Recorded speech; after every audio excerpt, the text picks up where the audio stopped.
Welcome back, everyone. I'm Zell, and today we're talking about the malware. Now, guys, this is an overview of the knife. We're going to talk about the specs, how it came to be, things that changed between the prototype and the actual knife, the production model of the knife, and maybe a few other things. But first, let's start with the story of how this thing came to be. Blade Show 2018. Seth and I were speaking with the folks from Bestech, and they were wanting to produce one of our knives. So we're going through the models and the prototypes and all this stuff. And the malware was actually placed at the bottom of the prototype box, kind of off, hidden in the corner. And this was on purpose because we weren't ready to show it yet. We had done one iteration of the knife, we had found some problems, and we were working on a second iteration of the knife, and really weren't going to release it on the world or bring it to the production companies until we had things the way we wanted. However, digging around in our box, the owner of Bestech found the malware. And that was it. He looked at the malware, he played with the malware, had the malware in his hand for the next, I don't know, half hour, 45 minutes, maybe a couple hours, I'm not sure. And over that amount of time, we talked about the issues we wanted to fix and change on between the prototype he had in his hand. And guys, this wasn't a finished prototype. We had got down to the point of, I believe we had the lock cut. And that's where we kind of slowed down and we're like, hey, we got to make some changes. And so he's playing with like half a knife. It didn't have a ground blade, nothing. And anyhow, we finally decided that we could go ahead and make the knife because we felt like he understood where we wanted to change things. We went back to CAD, made the changes in CAD so that he could see them nice and clear and check us and make sure that everything was good. And we moved forward with production. And, you know, a few weeks later, this showed up. And this was the prototype of the malware. And this is a lesson in printing things out, whether you're doing it 3D, paper, CNC, whatever you're doing, but get your design in a physical form prior to sending things out. We were in such a hurry that we skipped that part, and it caused two minor problems. Whenever you're looking at things in CAD, things don't always look, the perspective is a little weird. That's the way we'll put it. And sometimes things don't look the way they should. So this pocket clip ended up way too long and a smidge too thin. So that was an issue, and we went back and talked to Bestech and redrew the pocket clip, and they fixed that problem. And they also, edge termination was a bit off in the size of the choil. Went back into CAD, fixed all that stuff, got it squared away, and now we have the production models of the malware. And so let's run through all the numbers real quick. First, let's do a total blade length, because I think this is going to surprise you guys. Some of you. Some of you are going to be like, I thought so.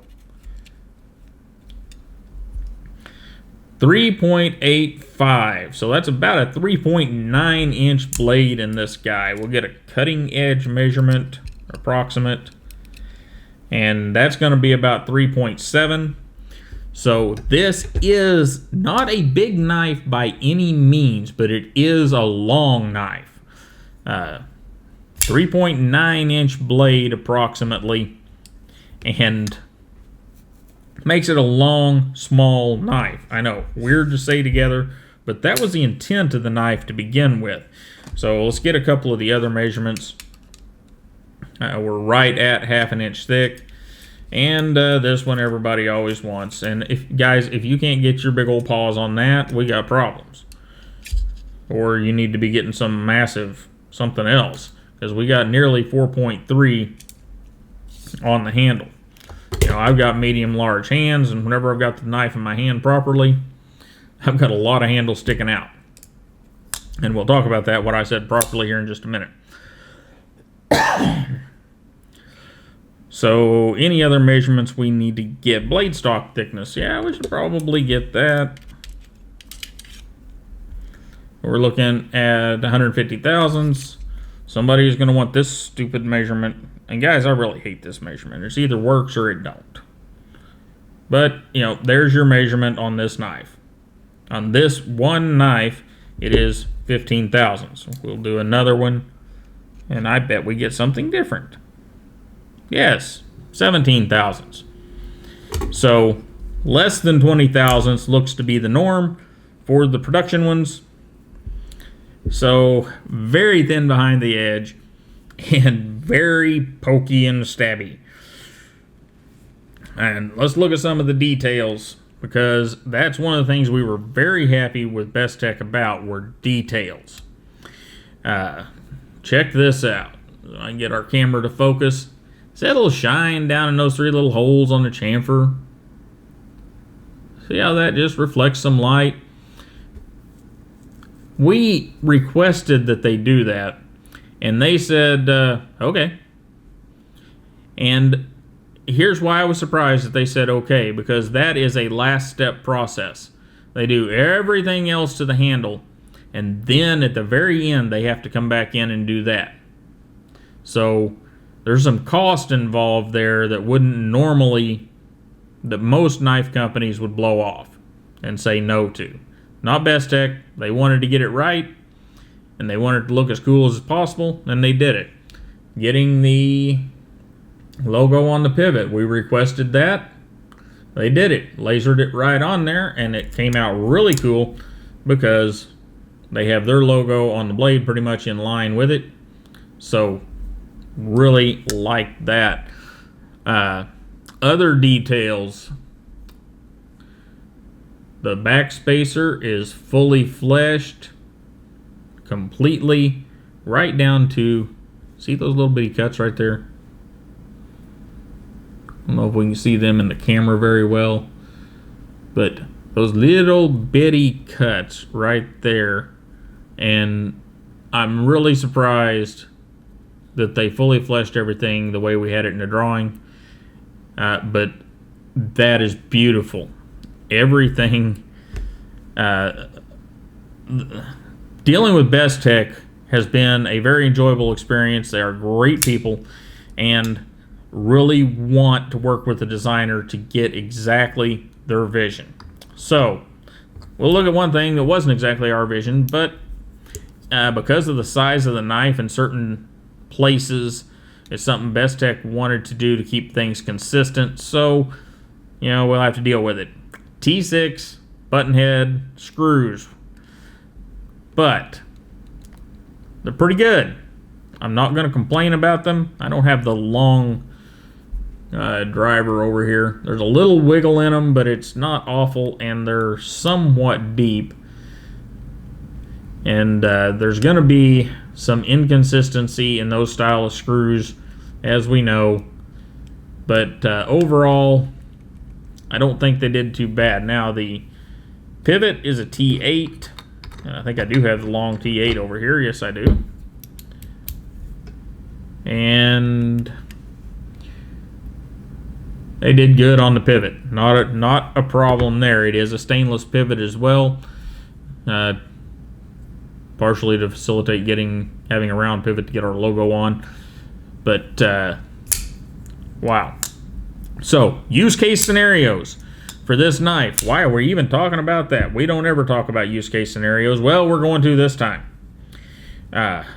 This is what I'm going to call a gentleman's tactical knife. Now, why am I putting gentleman's in front of tactical? Because if you think you're going to buy a malware and you're going to run out there and hack, slash, beat, blah, blah, blah, blah, blah, and treat it like one of these, it's not going to happen.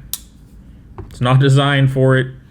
The tip on the blade is pretty thin, very pokey, and it is a very long knife that's very small.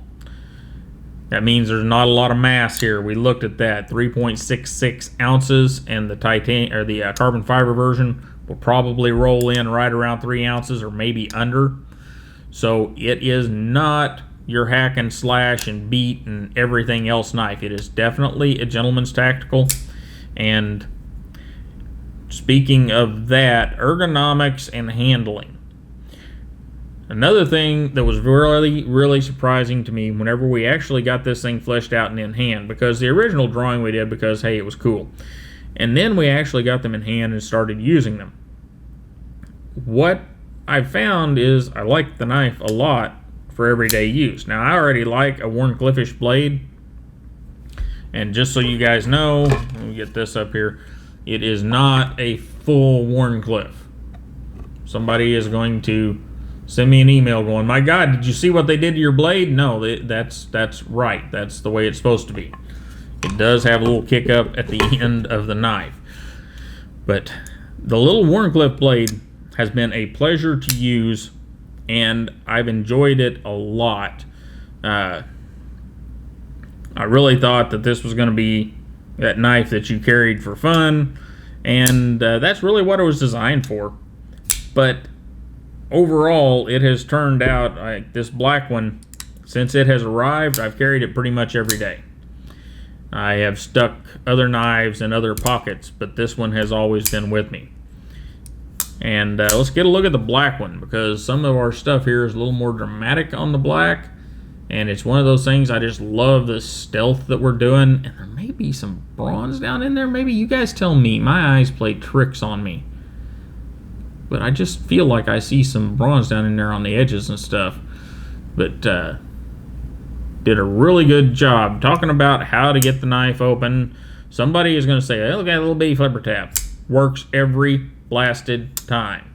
It's all about where you put it and your lock bar and a number of other things, but it works.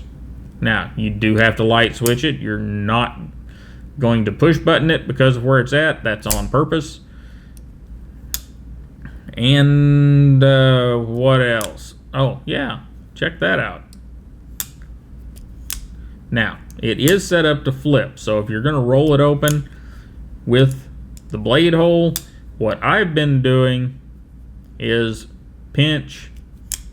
Once you're off the detent, you can roll it open. That is, and you can roll it open without that. It's just a little harder because we wanted it set up to flip. And the second hole, or the hole, it'll break into the point that the hole works fine. You want to spidey flick it, not a problem. You can thumb flick it, but with this length of knife and that short, there's not enough handle there to properly get a hold of it to do that. But index finger flips or middle finger flips work just fine. So we tried to include as many opening methods as we could, and I think we did an okay job. You guys let us know what you think of the Malware. You lefties, if you want a Malware, be sure to get out there early on, because there's only a limited amount of the left-handed models, just like every other knife company that actually does a left-handed model. So if you want one, you need to get out there and get a hold of those. And guys, I could talk about this knife a lot, but if you have any questions, comments, concerns, put them down in the description, or in down below the video. You guys know what I mean. And I'll answer what I can. And man, it's just really cool to see some of this stuff coming to life. Really hope you guys enjoy it. It's been a very busy, fun, frustrating, awesome ride so far.